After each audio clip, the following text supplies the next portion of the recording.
the ambassador from the United Arab Emirates, Ambassador Abul Hul, has agreed to go first, and I'd like to ask him to address us. Thank you. I'd like to start by thanking the Anglo-Israeli Association and Lord Bew for the kind invitation today. It's a great honor to talk at an event moderated by such a distinguished journalist in Lord Finkelstein about the historic process unfolding in our region. I want to keep my opening remarks very brief, as I'm looking forward to hearing from my fellow ambassadors. The first thing I want to say about the Abraham Accords is it's more than just a signed document between respective leaders. This is a substantive peace between nations whose populations desire meaningful change. In that spirit, we are determined. In that spirit, we are determined to build a warm peace. We want a deep relationship encompassing all aspects of national life. That means people-to-people contact at all levels. As it happens, twice daily flights between the UAE and Israel are scheduled to be operating tomorrow. It means educational exchanges.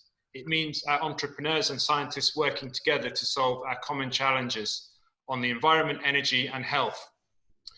Already, Israeli and Emirati biotech companies are working jointly on COVID-19. The second thing to say is that we believe a warm peace is entirely possible because the UAE and Israel have much in common. We are both diverse, tolerant societies focused on the betterment of our people. We are also two of the most dynamic economies in the region. We are both hubs of innovation, culture, and business. The third point is that we are determined to usher a new era of peace in the Middle East. That is the urgent demand of our young people, who, according to all opinion polls, want to live in a functioning, stable, and prosperous region. The decades of not talking to each other did not serve the cause of peace. Already, we have seen how engagement with Israel allowed us to take the issue of annexation off the table. That preserved the two-state solution as a viable option. Now channels of communication are open. We can discuss all matters of mutual interest, including the issue of the Palestinians. And our firm commitment to the Palestinian cause is the final point I want to make. Our position has not changed. We still believe it is essential to help end this tragic dispute. That means a just settlement based on a two-state solution. Our agreement with Israel encompasses our support for regional and international efforts to advance the Middle East peace process. In conclusion, the Abraham Accords have shown us that it is possible to turn the page in the Middle East. By making a success of the Abraham Accords, we will open up new pathways of cooperation, peacemaking, and economic prosperity in the region.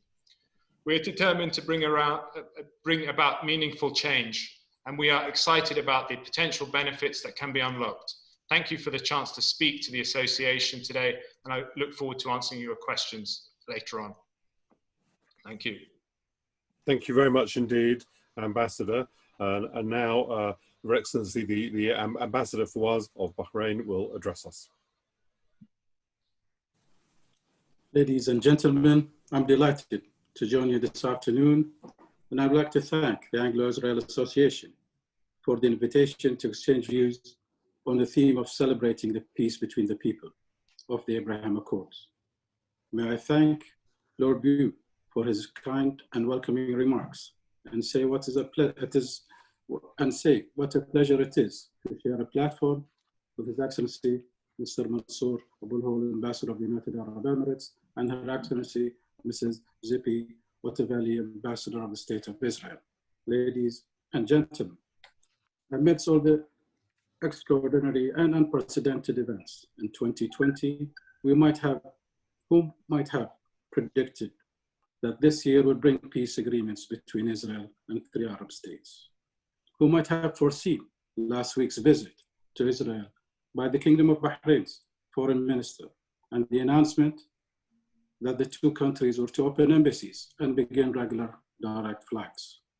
Just 12 months ago, many people would have considered these developments unthinkable, but we have seen them become reality in just few short months. And yet, for the Kingdom of Bahrain, such events did not come out of nowhere. Rather, they are a natural development of our long-standing approach to engagement and dialogue, and our historical openness to other cultures and perspectives. What is more, they hold out the possibility of radically transforming the dynamics of the Middle East, of building a better future of peace, security, and prosperity for all its peoples. So I'd like to share with you some thoughts from a Bahraini perspective and how we got here and what are these developments mean for our countries and the wider region. For many of you, you will be aware of Bahrain's long-standing history of openness, tolerance, and mutual respect.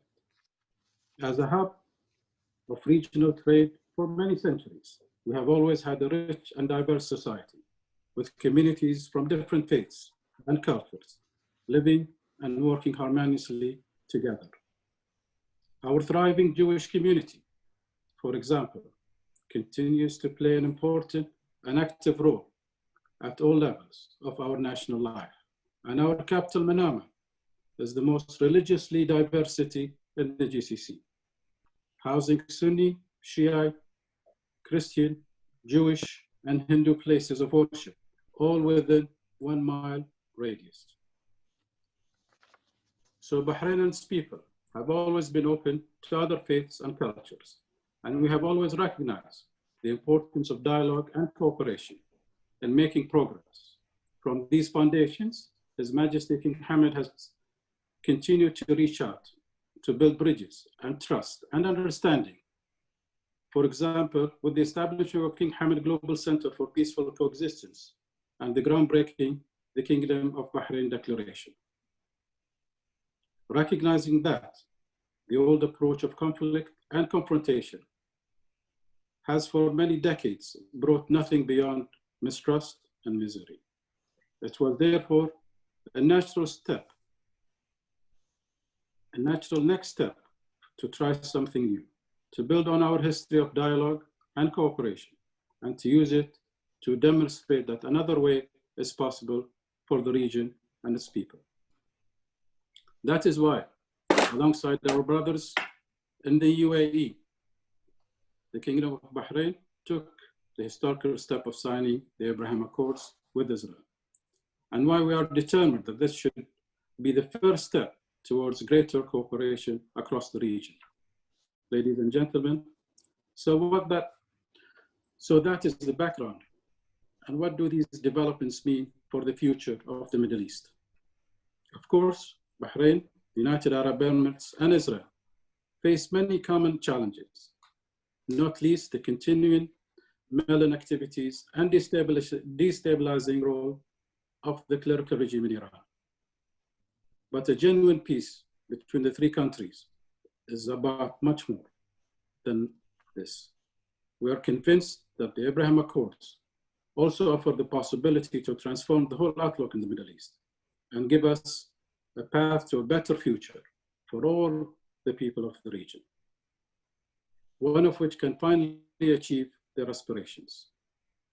At the heart of this must be a resolution for this Palestinian-Israeli conflict, one based on a two-state solution that secures the rights of the Palestinian people. This has always been the Kingdom of Bahrain's position. Rather, we believe that the best way to achieve that goal is through constructive dialogue and engagement, and through demonstrating the value of peaceful, secure, and stable region. Those countries and peoples work together to build a common prosperity. Indeed, it has been striking how quickly Bahrain, the UAE, and Israel have moved since the Abraham Accords have signed just 2 months ago. Already, we have seen agreements, MOUs signed across a range of fields with the declared intent for this to be a warm peace and to move rapidly to broaden joint cooperation. In addition to economic cooperation, for example, we are working to build partnerships in science, technology, commerce, trade, banking and finance, and more, with the aim that economic prosperity will lead to more stability in the region. The more quickly and more clearly we can demonstrate this, cooperation has a significant and positive effect on our people's day-to-day lives, the more we will be able to convince them and others of the path we have chosen, and the more attractive that path becomes. Because be in no doubt that there will remain those opposed to this cooperation. Some from genuinely held beliefs, others simply looking to make mischief for their own ends. That is why it is so essential that the international community, including our friends here in the UK, work with us to ensure that we succeed, providing all necessary advocacy and assistance that will help us achieve the peace and prosperity for our people. Ladies and gentlemen, His Excellency Dr. Abdul Latif Al-Zayani, Bahrain's Foreign Minister, said when signing the Abraham Accords in Washington, "For too long, the Middle East has been set back by conflict and mistrust, causing untold destruction and thwarting the potential of generations of our best and brightest young people. Now I'm convinced we have the opportunity to change that. For the Kingdom of Bahrain, the Abraham Accords represents just that, an opportunity. Together with the United Arab Emirates and Israel, we have shown our determination to seize this opportunity and to build ties which can go beyond a transactional or a single issue relationship, but which can instead be a genuine cooperation that brings lasting benefits across the Middle East. I greatly welcome the opportunity to share Bahrain's perspective with you, and I know we can count on the strong support of the association and its members as we take these historic steps forward. Thank you very much. Thank you very much indeed, Ambassador. And now the Israeli Ambassador Hotovely, over to you. Thank you very much. I want to begin by saying a very warm salam and shalom to my counterparts. My dear ambassadors, I'm so happy that you were part of my first meetings when I came to London. I had the very, very big pleasure to meet the Emirati ambassador, my friend, I will call you Mansour. And thank God, even though it's lockdown, we still could have speak in a phone call. My dear friend, the Bahraini ambassador, and very soon next week we will meet. And I'm very much excited from this event. And thank you so much for our host to making it happen. I want to thank Lord Bew and the Anglo-Israel Association for bringing us together. And I want to thank you, Lord Finkelstein, for leading our discussion. I want to start from a personal story. I was born in 1978. It's a very important year in Israel's and Egypt's history. This was the year where the first and historic peace agreement was signed. There is a very famous children's song in Israel. It's called I Was Born to Peace. So I was actually, my year that I was born to peace. And when I was 16, another peace agreement was signed. And time after time, we realized that peace with the Arab world is actually something that is possible. But I must say that even though the two very, very important and historic peace agreements with our neighbors, with the Jordanians and with the Egyptians, are part of the change in the Middle East, what we are experiencing now with the new normalization and the real peace agreement, I can really say that I can totally agree with what the two ambassadors said about how much this peace is a warm peace and the fact it really symbolizes a real shift in the region. I really think that this is something that the Middle East is now experiencing as a new stepstone in history.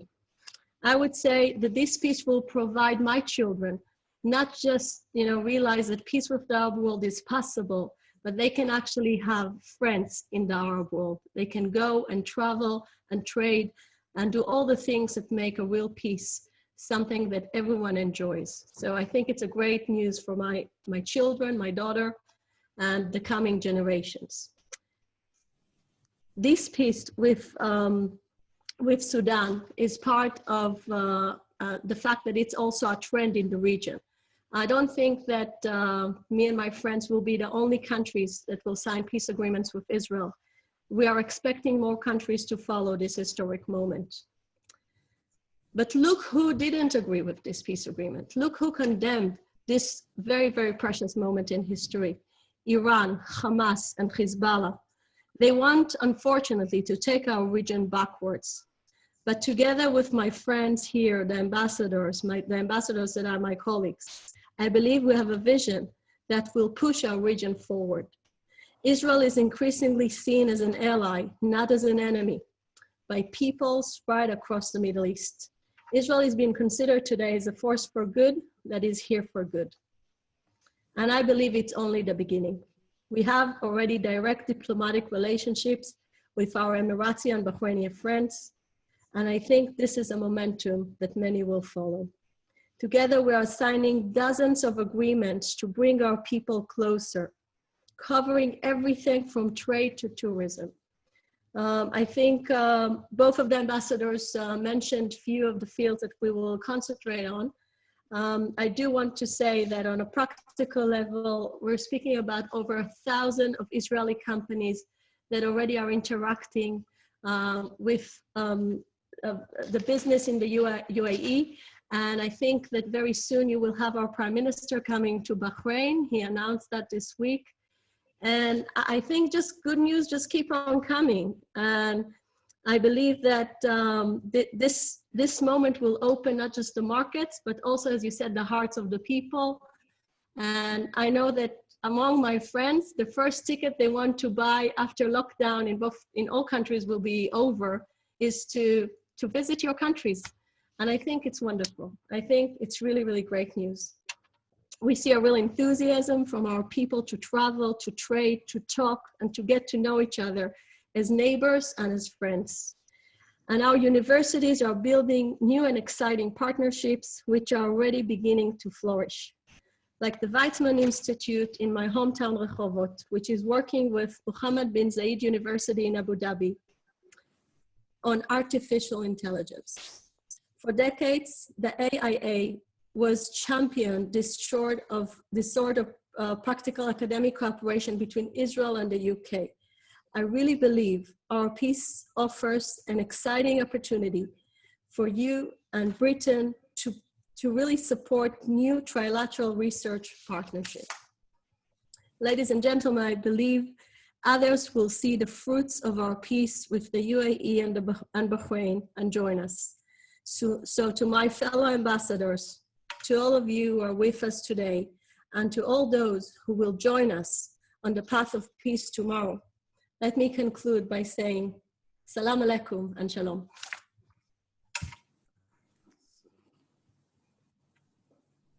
Thank you to all of three of you. That was very illuminating, and it was also very warming, actually, to hear all of you and the things that you had to say. Just to repeat to everybody who's a participant, you're going to have a chance to ask questions later, but you'll have to do it, I'm afraid, through me, but I will read them out. So I know one or two people have raised their hands as participants. I won't be able to deal with that.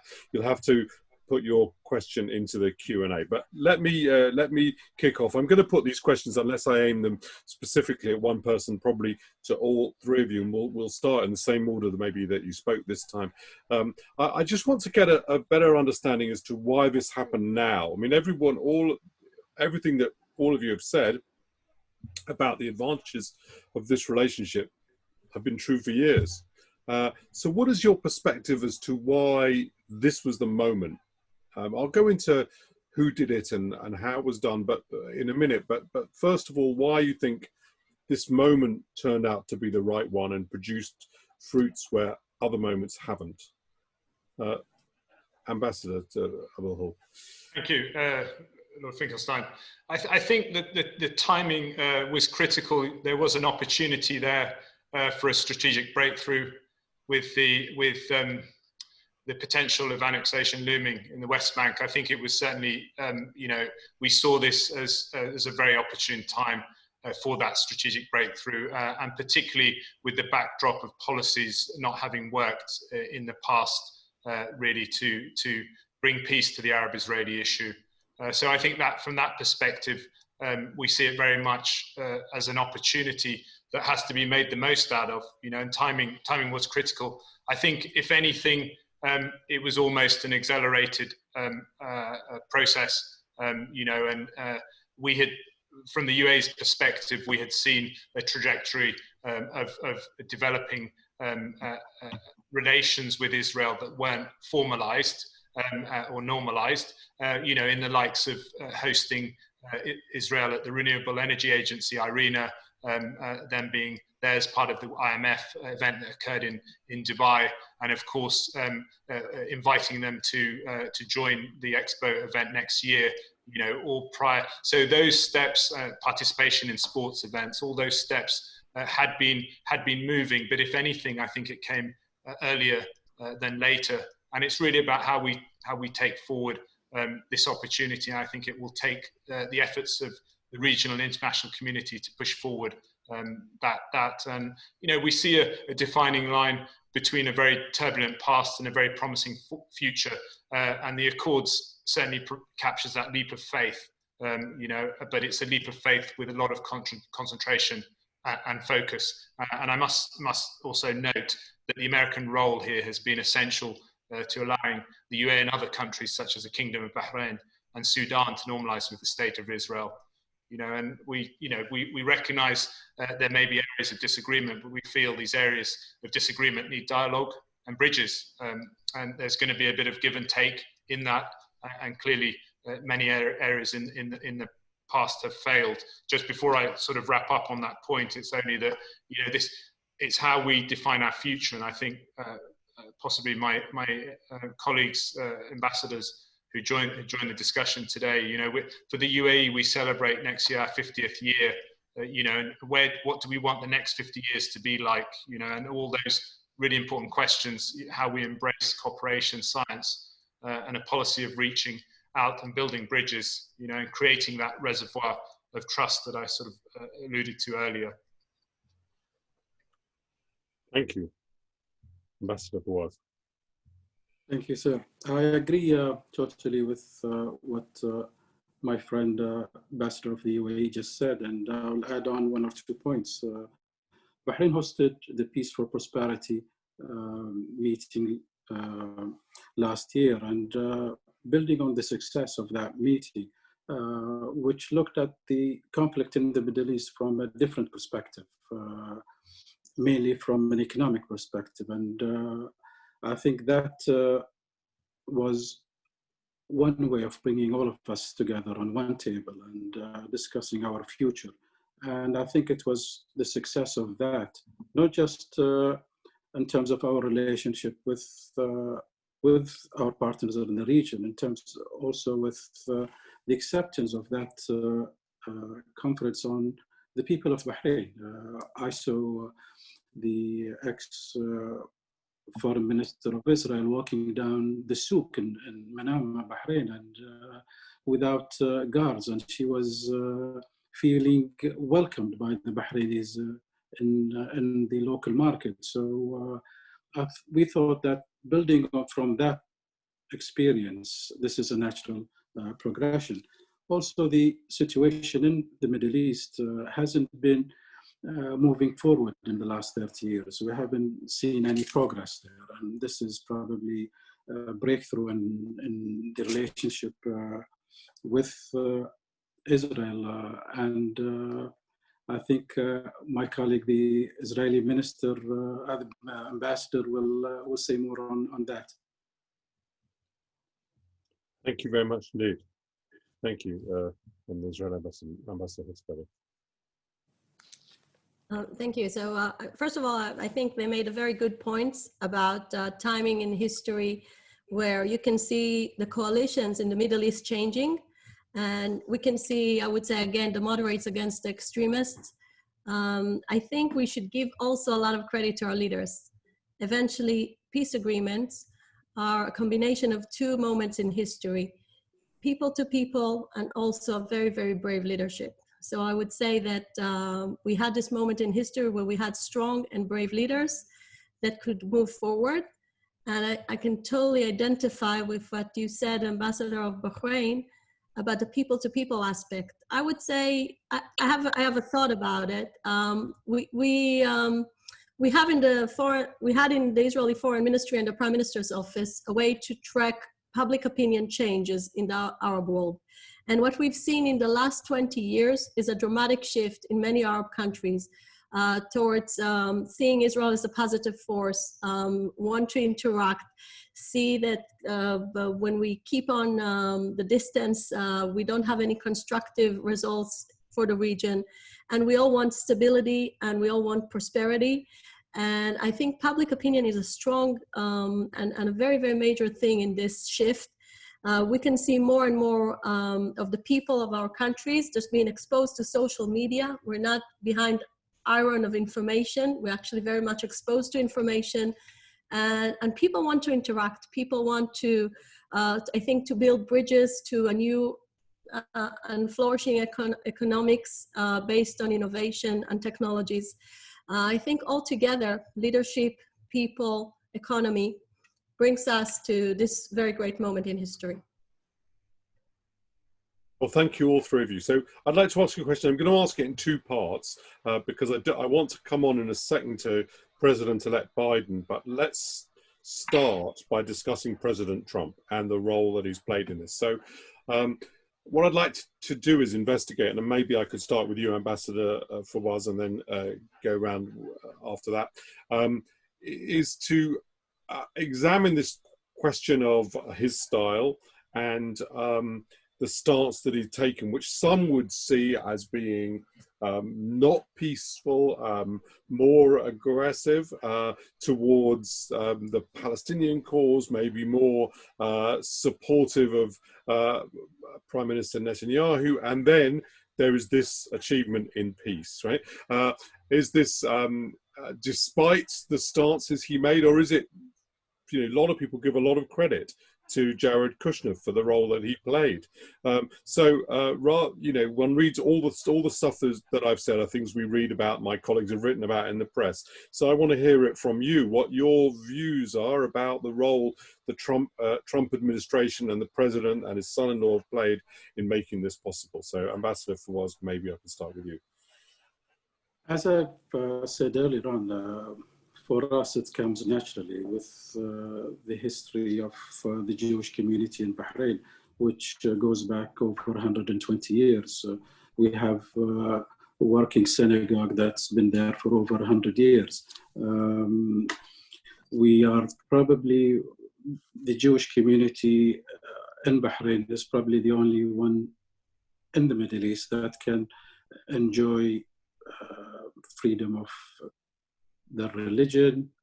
They haven't lost any of their businesses, their passports, and they can freely go back and forth between other countries as they wish for. The American administration certainly worked and were instrumental in this agreement. I think it didn't just start overnight. I thought it started earlier, and when Bahrain hosted the Peace for Prosperity meeting with participation from Israeli counterparts and the US administration and various parties from the Middle East. We sat on one table and discussed various areas of cooperation, mainly in the economic field and investment. And we saw a video of what could be a future Middle East, a future state of Palestine. So from that, I think it created a momentum for us to be directly involved with the Israelis and with the American administration, and it sort of finalized in September with the signing of the accord. Thank you very much indeed. Ambassador Abu. Thank you. Yeah, I mean, I think we should also, I'd agree with my colleague, Sheikh Fawaz. I think we should welcome all efforts really to, you know, to bring about a more stable, prosperous, peaceful region, you know, and I think when we look back to previous administration, there was definitely that sort of core instrumental push there. And the other side of it, I think we should also recognize that there's been a full show of support for the Abraham Accords, which are now clearly bipartisan American policy. And that's a very important step, and now developing into an American position. I think, to summarize, we should welcome all forms of and efforts there to bring about a more stable, prosperous region. Ambassador Hotaveli. No doubt Trump had a major role in this. I think the main thing about it, and of course I can see that every American administration and President-elected Biden was already welcoming those agreements. So this is really something that I think the entire international community, besides the extremists that I mentioned, is very happy about this progress. But if you're asking me about why we had it together with the Americans this time, I think it was a shift of paradigm. For many years, people said, only if you solve the Israeli-Palestinian conflict, you can move on. And they let the entire Arab world to sit and wait. And I think what our leaders, again, have decided is, wait a second, there are big interests to the region on the table, like stability, like fighting extremists, like making sure that we will flourish and we won't live under a threat and under a war forever. And we've decided to move forward, and we call our neighbors to come and just take this momentum and to join us. But we're not going to wait forever when a certain paradigm just doesn't work. So I think that part of it was breaking the paradigm of solving the Palestinian conflict first, and just to say peace is good, stability is important, and we need to do everything in order to bring more prosperity to our people. And I think this is where this leadership came to an action. Thank you. Well, I'm going to come straight back to you, actually, and just pick up that point. So, it was John Kerry, when he was Secretary of State, was very committed to this paradigm. He's on the record saying anybody who thinks we can go down this other route, the route that we're discussing and that we have gone down, is completely fooling themselves. There's no way that we'll go down that. Now, while obviously the future Secretary of State Blinken is not the same person as John Kerry, still it might be the same approach. Do you worry that the United States might welcome the progress that's been made, but no longer be your quite such a strong partner in expanding these accords to other countries? Absolutely not. I think that we know that the alliance with United States is so strong, and we have such a deep ties with America that Biden is a very, very, I would say, very familiar political actor in the political arena. Prime Minister Netanyahu worked with Biden in the past, and we have so much interest in common. So I believe that we know how to work with President-elected Biden. And I think that from our perspective, just keep on moving towards peace and normalization. This is where we want to go. Thank you. Ambassador Abul-Hula, I wonder what your views are on the incoming Biden administration and the difference that you think it might make. Thank you.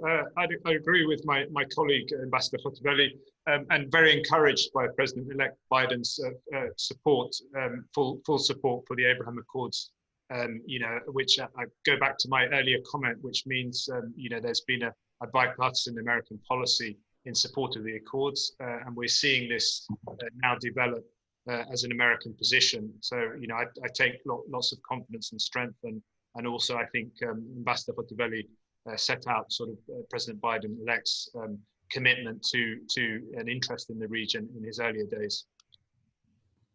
Okay, and Ambassador, what was your thoughts? I'll just add one more point to what my colleagues have just said. I think there are countries in the region have expressed interest, but they are maybe on the sidelines waiting for the outcome of the presidential elections. And I think encouraging them and proving that this is the way forward, not just for us, but for the rest of the Middle East, would be essential. So it is important for the Biden's administration to encourage them and get them on board. Okay, so let me deal with the what one might politically call the elephant in the room, which is the Palestinian question, and ask about that. So there are two views of this. One view, as it happens, not really mine, but one view is we absolutely had to have the Palestinian question front and center. If you try and move on without that, you'll never get real peace. This may be fine as far as it goes, but it doesn't deal with the real issues of peace. And the other view, which is this will encourage the Palestinians to come to terms, because they'll appreciate that otherwise peace is going to happen around them, but without them. And ultimately, that isn't something that they want. And I appreciate all three of you you're all diplomats, so you can't express yourself as I can.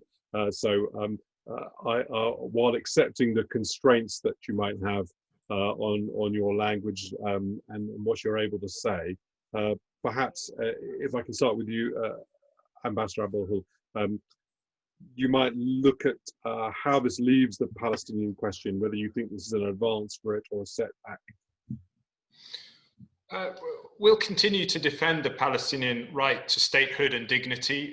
We've never said that the Accords are a substitute for restarting the Palestinian-Israeli negotiations. Those talks, of course, have to come back, and progress on the matter must derive from direct dialogue between the Palestinians and Israelis themselves.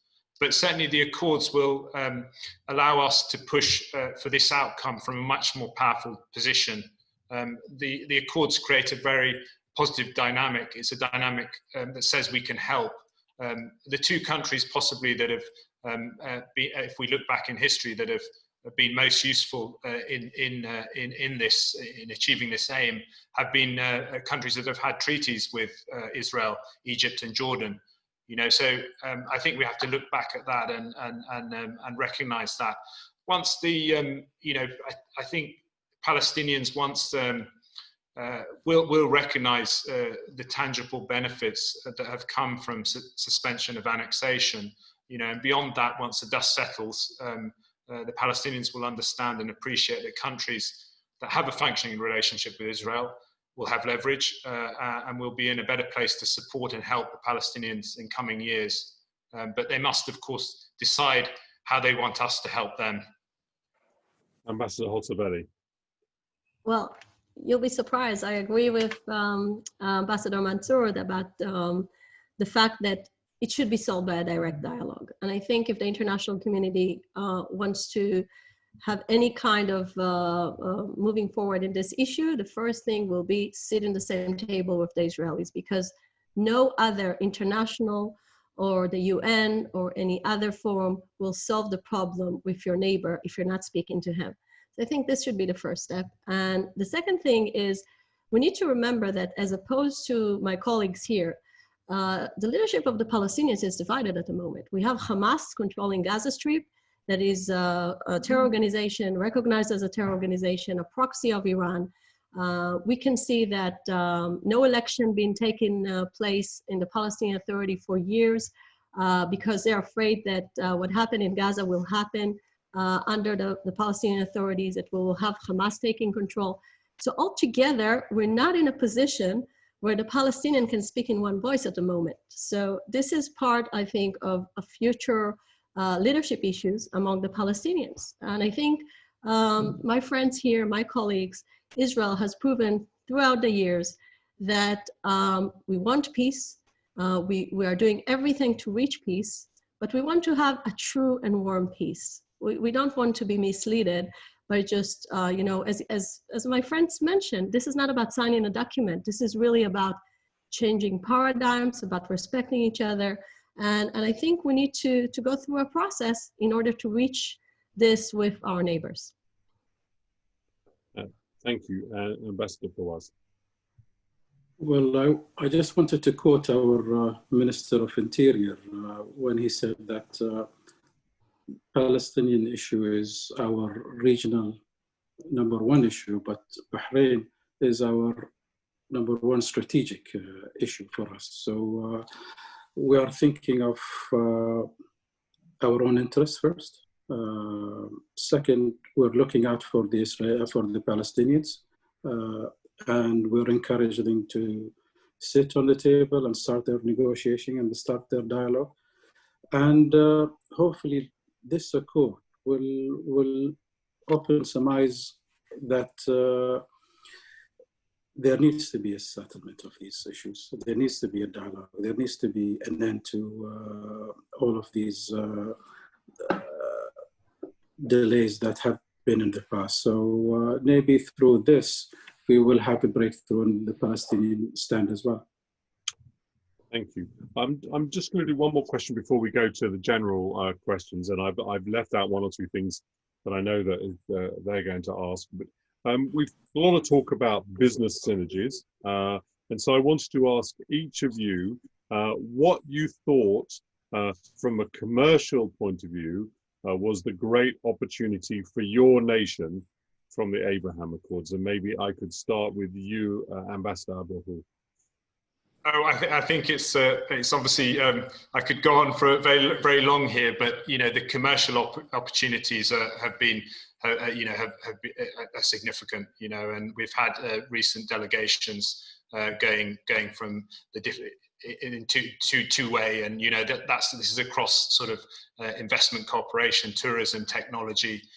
You know, they've recent signing of air services agreements. So I think, you know, but the big thing is we have to recognise that that we're two very dynamic economies in the region, and you know, there's huge. The UAE economy is possibly slightly larger than Israel, but Israel very high tech. You know, and so I think, you know, there's going to be a number really of priority sectors, but particularly in the medical science technology, that's been very fast to move. You know, we're both rely on, we're a big logistics hub in the UAE, so that's been an obvious one for the likes of global operators like DP World, partnering up with Israeli port operators to bid for infrastructure within Israel. You know, and I think, you know, it's going across the board. We shouldn't only think about the commercial side of things, banking agreements, but, you know, there's been significant movement on the cultural side. Our ministers, respective ministers, met, you know, and we've had announcements about a film festival. So I think, you know, it's across the board, but you're quite right in saying that the economic one is going to be significant, you know, and they recently launched the Abraham Fund to the order of 3 billion, you know, so I think there's lots more to come. This is just the start. Wonderful. Thank you, Ambassador Fawaz. Well, this morning, the Commerce Minister in Bahrain received a trade delegation from Israel. And since we've signed a month after UAE, it took us, I mean, we've learned of what UAE have signed and looked at. So we are eagerly waiting for these trade deals to be signed. This is the first meeting that took place this morning. There is another trade delegation from Bahrain going to Israel soon. So we're very much hopeful that after signing the agreements with Israel's government and have it ratified, then the trade should start take place. And Ambassador Hossabali. Thank you very much. I think my friend said, I think the most important thing, that it's all across the board. But I think one of the things I asked before this very important event is to have the list of issues that are now in negotiation in terms of having our delegations going. So look at those fields. We have smart cities, we have green energy, we have advanced agriculture, cyber, homeland security, digital health, medical equipment and medicines.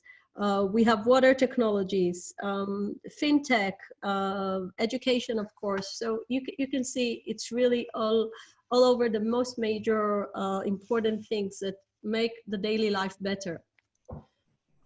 Thank you. So thank you, all of you. Now I'm going to move to the audience part. I will have to, just to tell members of the audience, I'm going to have to be reading the questions.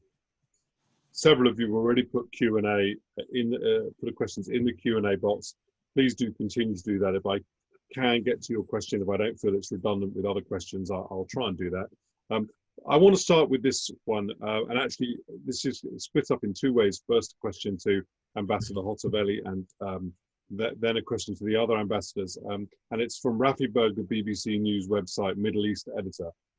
Ambassador Hotovely, Israeli sources said that Prime Minister Netanyahu met the Saudi Crown Prince in Saudi Arabia on Sunday, but the Saudi Foreign Minister has denied this. So can you clear up for us whether this visit happened or not? And actually, I want to combine that with Jonathan Hoffman's question, which is if there was some sort of meeting, maybe you could tell us a little bit about the motivation for it, and that the other ambassadors, please feel free to comment on the question of the Saudi Arabian involvement. But could you also answer this? If Israel extends sovereignty over parts of the West Bank, would this damage diplomatic relationships between your country and Israel? So let's just start with the question of Saudi Arabia and Ambassador Hotovely, and then anybody else who wants to chip in. Yes, I was expecting this question. Thank you very much. And it's very clear that I'll have to disappoint you by saying that we speak with many countries in the region, as the Prime Minister said, and we cannot explore any details about certain meetings, but we definitely want to say that talks on a very regular basis are being happening in the Middle East, and that's it. Thank you. Do either of the other ambassadors wish to comment on which other countries might join into these accords, and whether you have any insights into the Saudi Arabian view of the accords? I don't know whether you want to start with that, Ambassador Fawaz, and then I'll come to you, Ambassador Abul. Well, I can't really talk on behalf of the other countries in the Middle East, but as you've heard and others, there are a number of countries that we hear are in talks, but I'll leave it to them and their leadership to make that judgment. But it's encouraging sign. I think some would like to get more information about the Abraham Accord, would like to get to see the experience that we are facing, whether us or the Emiratis, and hopefully the Sudanese as well. Some needs a bit more of encouragement from countries like yourself to move forward. So I think it'll be interesting to see how this evolves. Ambassador, while I've got you on, shall I just maybe deal with this other question that Mr. Berg answers? If Israel extends sovereignty over parts of the West Bank, would this damage diplomatic relations with your country? I think we should discuss that when it will be on the diplomatic table. It's not. Okay. Ambassador Abul, would you like to comment on the issue of Saudi Arabia or other countries' involvement? Certainly, and I'd agree with my colleague, Sheikh Fawaz. I mean, we haven't, although it was very, Sudan was quick to announce. I don't think we've seen a rush of other Arab neighbors to join the UAE and the Kingdom of Bahrain in this. But what we have seen is an important welcome from important capitals in the region that have been very supportive of the deal. And this surely suggests, that Arab countries are at different stages of possibly thinking about this. But of course, it would be a sovereign decision of those countries. Well, thank you. Let's go. There are several people who have asked the question, and my friend Alan Mendoza is one of them, and there are other attendees who want to know what part Britain can play. So Alan was noting that the Americans played a role, less European states. Are there things Britain should or should not do to help this process along? And maybe I could start with you, is Ambassador Hotovely. Well, one of the things we were discussing, I think, as ambassadors that serve in London, is the fact that the British added value, I think, is the very, very strong ties it has for years with the Gulf countries. So I think that if you should take this British expertise together with the fact that so much is going on in terms of the economics, I definitely think that trilateral cooperation can be very good and very fruitful to the region. And if I may say, on behalf of the three of us, we would like to start that in London. So we'll be together in Cambridge very soon.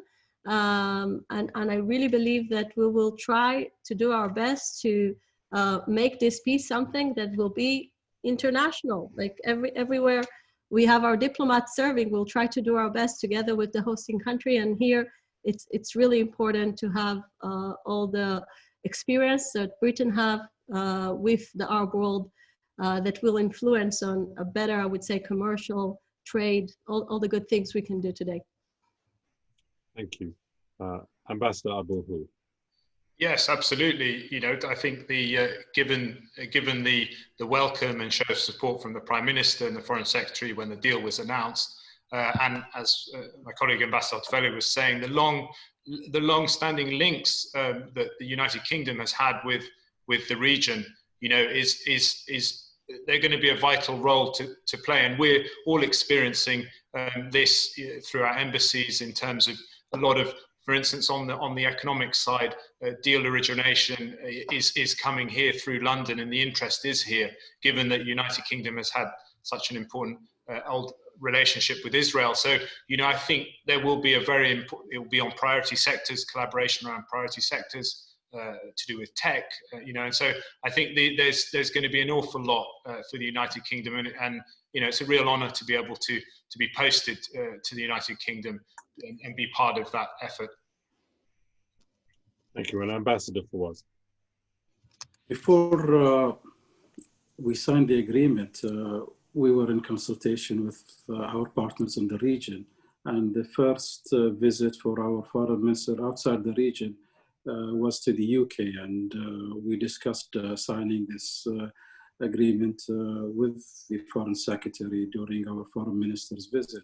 And we received full encouragement from the Foreign Secretary and the government here in the UK. So we would like to thank our partners here for encouraging us, and I think this is important for us to share this information with our allies and to get their blessing and support. Well, thank you. Okay, let's do a different question. And Jenny Fraser has asked this question for all of you. You've all stressed the importance of creating a warm peace. Can you talk to us about countries like Egypt and Jordan, where peace treaties have often been described as kind of cold peace? What might you be able to, what light might you be able to cast on that, and how a cold peace turns into a warm peace? Ambassador Abulhoul. Certainly, I think you mentioned a valid point. You know, we don't share borders with the State of Israel. We haven't ever had a conflict with the State of Israel, and so we're starting from a very different position.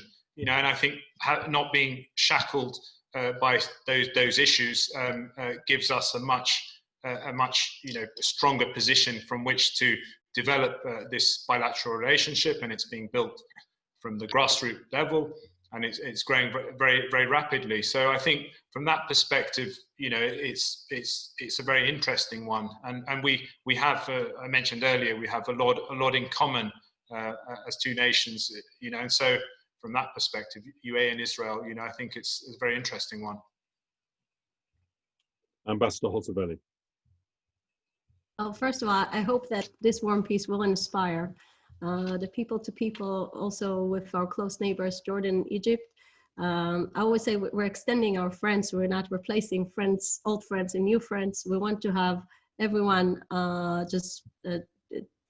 doing, and the challenges we have in the region are so big. There is really enough place to all of us to share, I would say, really a common solutions for the problems we have. And I think at the moment, we do have a lot of cooperation also on civil areas with Jordan and with Egypt. And I really believe that moving forward with the great and warm peace that we're going to have now, it will inspire also the people of Jordan and Egypt. And Ambassador Fawaz. It's important to view this as non-political agreement. It's it's important to have this people-to-people aspect of it, and that's why we've signed the travel arrangement between Bahrain and Israel, the free visas back and forth, to make sure that people are enjoying this fruits of peace. Also, through the current talks in trade and finance, hopefully there are agreements that would be signed in this aspect that will bring people together as well. So it's important for us to show our citizens that this is not just a political statement, this is more a people to people. Thank you. So it is a slightly trickier question, but I think it's something we should be able to grapple with between us. And it comes from Alex Riley. And to paraphrase it, he's interested in Iran's reaction to this. So some people have said, look, one of the motivating forces behind this is concern that Iranian power in the region and its very negative attitude towards Israel, but also to other Arab states. Let's put it this way, can you imagine one day we'll all be sitting here and on a call, and the fifth one will be the Iranian ambassador? I wonder what you make of that ambassador today. I think one of the things we discussed, and I think those are not secret stuff, my friends, is the fact that we have nothing against the Iranian people. What we really want is to fight the Iranian regime that wants to take this region backwards, bring a very, very radical force to actually to use the generosity of the international community by removing sanctions and giving this regime the abilities to continue and move forward with its plans to have nuclear power and keep on the aggressive actions in the region. So we really want to change Iran's activity. If we'll see different regime, if we'll see change in this in the future, I just want to remind you, just before I was born, we had a very, very strong diplomatic ties with Iran, Jewish community in Iran. So it's not about the people, it's about the regime and its aspirations that threat the entire Western society and people that care about freedom. Ambassador Fawaz. It's important to view this accord as not an alliance against Iran. This is a peace with Israel. This is both economic and cultural agreement that brings our people together. Iran have been a destabilizing force in the region in the past. And I think with the outcome of the new elections in Iran next year, it's probably an opportunity for them to start engaging the international community and try to be back into the international community's sort of workforce. It's important for us in the region to work with the Iranians. As my colleague said, we don't have any disputes with the Iranians themselves. It's just some of the stance that the Iranian government take in destabilizing countries in our part of the world, which we are against. Ambassador Abulhud. Yes, absolutely. And the UAE reached out during the COVID pandemic with medical supplies and PPE to Iran, as well as during the floods earlier on. And so humanitarian causes transcends our political views. And we certainly don't have any issues with the people of Iran because we have historic and geographical ties there. But Iran is a very complicated issue, and so. I think the response, unfortunately, has to be on several layers. So first to say the principle of UAE's normalization with Israel is not about Iran in principle, but it's about how the UAE sees itself in the region and how we see ourselves in the Arab region. It's about making the UAE more pragmatic, more effective at confronting radical narratives of hate and pushing forward with narratives of peace and prosperity. That said, Iran has played a role in bringing us together. Although the accords are not targeted at Iran, Iran's bellicose behavior of continued threats and interference has brought us together. So how do we deal with Iran? We have real issues with Iran that are more to do with how Iran behaves in the region. And you know, on the other hand, our view is very much that dealing with that malign behavior is through political and diplomatic channels. We have no interest in confrontations with Iran in a very narrow body of water that separates us. And so we have to manage that relationship very carefully. You know, and I don't think anyone in the region is looking for any further conflict. You know, and so where we see the interest is how we can change Iranian behavior through international and combined collective efforts with Iran. You know, and that's, I think, many people have put visions out there about the region, but rather than us pipe dream, we should really be maybe looking at putting in confidence building measures, you know, and it's quite difficult. You know, how do we talk about Iran being a sort of a partner of prosperity when, as my colleagues set out, you know, it's heavily involved with Hezbollah and the backing of militias in Iraq and other places. You know, so where we think where we need to address, and really the carrot for Iran will be, you know, how it can be part and become more prosperous in a more prosperous region. And I think that's really what's going to, you know, in the long term, we hope will draw Iran into a stone of stability and prosperity. Thank you. So my friend Lance Foreman has got a question. He was watching with pleasure a video of someone walking around a supermarket in Dubai showcasing Israeli produce and the Israeli flag. I'm sure he'd have preferred it if it had been showcasing his smoked salmon. But he wanted to know, and it's a good question this, all Israel faces the threat of BDS, of boycott, divesting, sanctions, from some people around the world, and there are some people in this country that did it.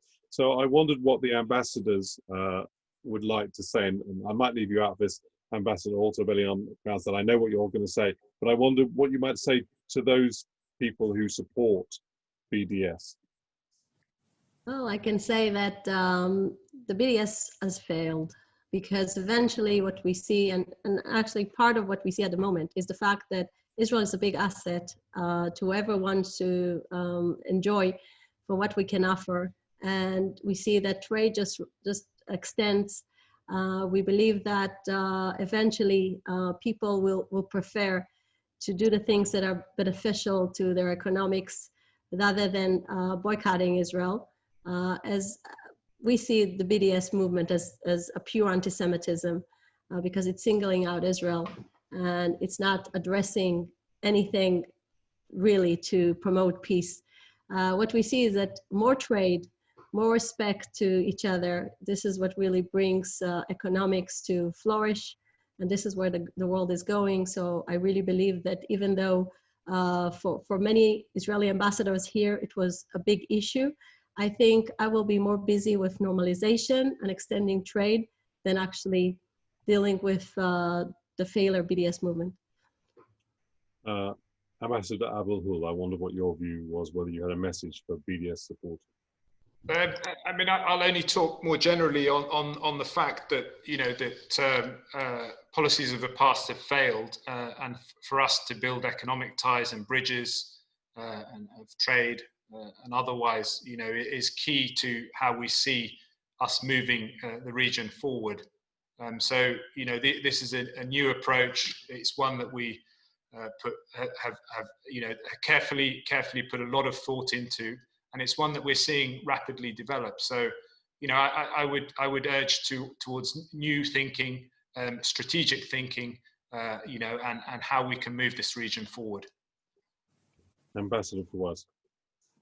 Well, Bahrain closed the Israeli boycott office 15 years ago. And so we don't believe in the boycott itself. And I think currently with the agreement in place and with the visits that is happening this morning and next week, I think we will be soon seeing similar products in Bahraini markets quite soon. Thank you very much indeed. So I've got a more specific one, a bit more granular here from Talia Ingleby. Talia asks this: thank you, ambassadors, which I echo, obviously. Will the universities from 3 countries work together to do student exchange programs? And what other areas will be explored to engage young people from your countries? And maybe I could start with you, Ambassador Fawaz, and then go to each of you. I think it's not just universities, but think tanks, high schools are all in talks currently of finding mutual grounds to cooperate and to improve relationship. I think we're organizing one here in London. I visited a school in Leeds, a Jewish school where there are 30% Muslims studying there. And I've hooked them up with a school that I went to back home, which is a Christian school that has a majority of Muslim students studying in it. So they're working together on similar cooperation as well. And I'm sure there are others in UAE that are planning similar cooperation. So it is in the plans. Thank you. Ambassador Abu Hul. I think it will be a thriving area. Certainly, you know, you're going to get the R&D sector, which is a national priority for the United Arab Emirates, collaborating with the world-class Israeli education and research institutions will just be, you know, an area that will really thrive. We recently had our youth authority, federal youth authority, led by a very young minister, Shamel Mazroui, you know, and they organised a virtual Emirati youth circle with Israeli young people. So, you know, I think there's going to be significant student exchange, and it will be across many different sectors, including culture, the arts. You know, I think that's also sort of an area that's really grown in the UAE. So I think there's lots to look forward on the youth and education side.